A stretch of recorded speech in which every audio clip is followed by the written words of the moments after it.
Welcome to the best news from the world of movies and TV shows. We finally get to see the first pictures of Henry Cavill as the new Highlander. There are exciting rumors about a new Deadpool movie, as well as the casting for the next Black Panther.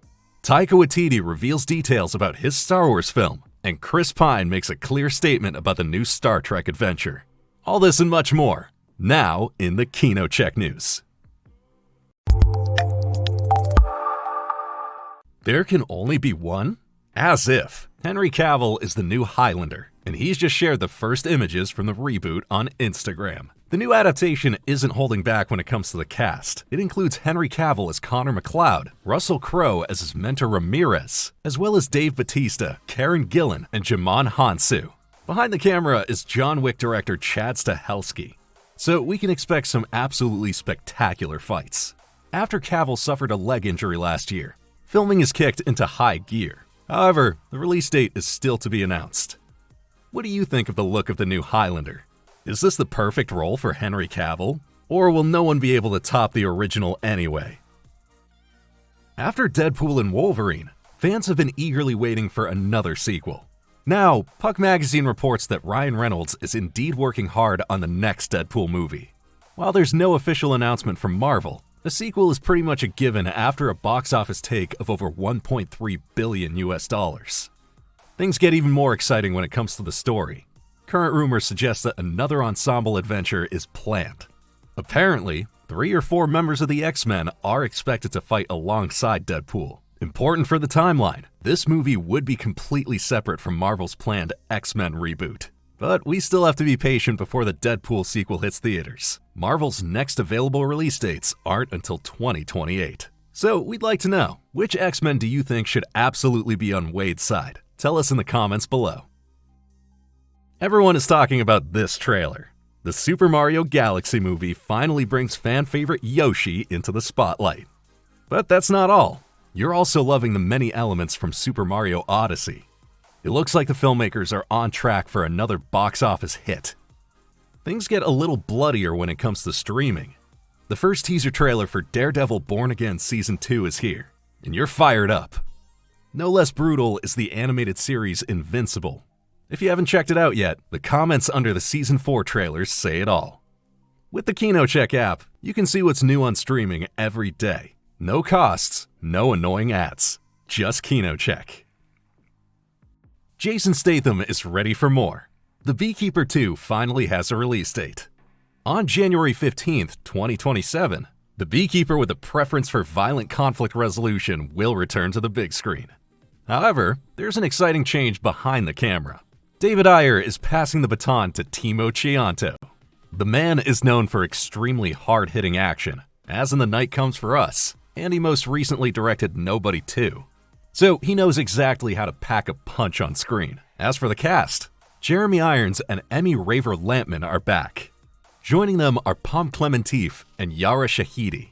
The story is still under wraps, but honestly, does it really matter? For those who can't wait until next year to see Jason Statham in action again, his new movie Shelter has just hit US theaters on January 30th. Finally, some progress on Taika Waititi's Star Wars film. The director has now submitted a finished script to Lucasfilm. His approach? I'm just trying to go back and harness a little bit more of the fun from the original films. The stakes are very high and there's serious things going on, but there's also a lot of fun to be had in those films. Now, he already has experience with Star Wars. For example, he directed the epic finale of the first season of The Mandalorian, and also voiced the droid IG-11. How the project will proceed is still unclear. Behind the scenes at Lucasfilm, there's been a major shakeup. Kathleen Kennedy has stepped down as president, and Dave Filoni and Lin-Manuel Brennan have taken over. So whether and when Waititi's film will hit theaters remains in the air. How do you feel about this? Does Taika Waititi's quirky humor fit with Star Wars, or should he steer clear of it? Have you also been waiting for Star Trek 4 for years? Then you'll need to be strong now. Chris Pine was asked at the Sundance Film Festival whether he would ever return as Captain Kirk, and his answer was a gut punch for his fans. You probably know more than I do. In other words, Paramount probably has no plans for the old crew. Now, a new Star Trek movie is indeed in the works by the team behind the Pine-starring film Dungeons & Dragons: Honor Among Thieves. But apparently, he's not involved in their new sci-fi project. His farewell message to the studio: have fun, good luck, live long and prosper. What do you think? Do we need Star Trek 4 with the old crew? Or is a complete reboot without Chris Pine the right way to go? Who will be the new Black Panther? For a long time, F1 star Damson Idris was considered the top favorite for the role. But now, a new exciting name has emerged: Aaron Pierre. According to insider Daniel Rickman, the Rebel Ridge star is already in talks with Marvel. However, this reportedly is not about a recast of T'Challa, but rather about his son. To make the generational shift work, the character could arrive from a future timeline. The goal? An appearance just in time for the mega event Avengers: Secret Wars in 2027. Allegedly, the new Black Panther would then take on a leading role in Black Panther 3, which is planned for 2028. According to the latest reports, Shuri was originally supposed to return as Black Panther in the film. This sounds like an exciting battle over T'Challa's legacy. What do you think? Epic Gundam robot action on the big screen. This dream now seems to be fading. According to new reports, the Gundam live-action feature adaptation starring Sydney Sweeney won't be released in movie theaters. Instead, it'll go straight to Netflix. Details about the plot are still under wraps, but insiders suspect the movie will take inspiration from the anime series The 08th MS Team. That means intense battles between giant combat robots in the jungles of Southeast Asia and a forbidden love story. Sydney Sweeney is set to play a fighter who an officer from the opposing side falls for. A release date for the live-action adaptation has not been announced yet. The Gundam franchise is the pioneer of the so-called mecha genre, and today includes over 80 series and movies. Its merchandising alone generates $600 million in annual sales. Filming for How to Train Your Dragon 2 has begun. The cast of the new characters in particular is generating a lot of interest. There's Dragon Trapper Eret, for example. He's played by Ted Lasso actor Phil Dunster in the live-action sequel. The role of the ruthless warrior Drago Bloodfist is taken on by Olafur Darri Olafsson. Hiccup's mother Valka is portrayed by Hollywood star Cate Blanchett, who already voiced the character in the animated film. Of course, Mason Thames, Nico Parker, and Gerard Butler are also returning for the sequel. How to Train Your Dragon 2 is scheduled to hit theaters on June 11th, 2027. What do you make of the new cast? Do the actors fit the popular original characters? And did you like the first movie? At least at the box office, the remake was a huge success. Which piece of news impressed you the most? Please remember to like this video if you'd like to support us. Until next time, your KinoCheck team. And in case you missed it, here's more news that will pique your interest. The wave of Doomsday teasers seems to be over. And despite all the rumors, there was no sign of Dr. Doom. Instead, new leaks are now sparking heated discussions online. These leaks concern nothing less than the movie's opening scene. Several insiders describe a kickoff that's said to eclipse everything else. Here's a description of the leaks, so be warned about spoilers, should the rumors turn out to be true. Allegedly, we see Tobey Maguire's Spider-Man right at the beginning, though entirely in CGI. The story supposedly takes place in an alternate reality. Here, Peter Parker fights alongside Dr. Octopus against the X-Men, including Hugh Jackman's Wolverine. But then comes the bombshell. Peter dies, and his universe is destroyed. Well, what a starting point for the new big Avengers adventure. It'd be wild for Marvel to kill off one of the most beloved versions of the friendly neighborhood Spider-Man. But who knows? It wouldn't be the first time insiders were wrong or films got changed. There's still some time until the movie's premiere. Avengers Doomsday hits theaters on December 18th, 2026. Dwayne Johnson in The Mummy 4, a real comeback to his cinematic roots. According to insider Daniel Rickman, Universal Pictures is eager to bring The Rock back for the sequel, once again as the Scorpion King, of course. The studio is reportedly even looking to tie the Hollywood star to the franchise long-term, regardless of how big his role in The Mummy 4 ends up being. The potential is certainly there. Back in 2002, the Scorpion King already received a solo film. Since then, there have been 4 more movies, though without Dwayne Johnson. The cast of the Mummy sequel is already generating excitement among fans, as Brendan Fraser and Rachel Weisz are also returning to their roles. A reunion with the Scorpion King would make sense. After all, he was a part of their last joint adventure at the end of The Mummy Returns. By the way, the movie will be directed by the filmmakers behind Scream 5 and Scream 6. However, be careful not to confuse it with another completely different Mummy film coming out in April, directed by Lee Cronin. Although this movie was originally intended to be part of the franchise too, it now has nothing to do with the official sequel. But what do you think about Dwayne Johnson's possible comeback?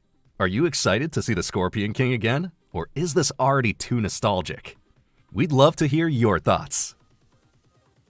Finally, some progress on the new DCU Batman. With The Brave and the Bold, we're getting a second Dark Knight alongside Robert Pattinson. And now it looks like we know who's writing the story. According to The Hollywood Reporter, DC has tapped Christina Hodson for the job. You might know her as the writer of The Flash and Birds of Prey. Insiders say she's actually been working on the script since at least the fall. The exciting part? We're finally getting a dynamic duo again. Batman meets his biological son Damian Wayne as Robin. But Damian was raised by assassins and is extremely brutal, and Bruce wasn't even aware of his existence until the events of the film. The project is still set to be helmed by the Flash director Andy Muschietti, provided he has enough time for it. He's currently very busy with his involvement in the It universe. For instance, the second season of Welcome to Derry has just been confirmed. Fresh content for Game of Thrones fans. HBO has 2 new projects at the very top of its wish list. Project number 1 is actually a kind of continuation of the original series, but quite different from what we had previously been expecting. For a long time, there was talk of a possible spin-off centered on Jon Snow, but that idea has since been scrapped. According to The Hollywood Reporter, the cancellation was due to creative differences. Actor Kit Harington had been working with 2 writers on a very unconventional concept. Jon Snow was to be portrayed as a broken man who chases off his direwolf, discards his sword Longclaw, and lives a life in isolation. The story would have ultimately ended with his death. HBO rejected this idea, deeming it too depressing. So instead, a different concept for a sequel is now in development, and it revolves entirely around Arya Stark. Insiders suspect it could also involve a return to Essos.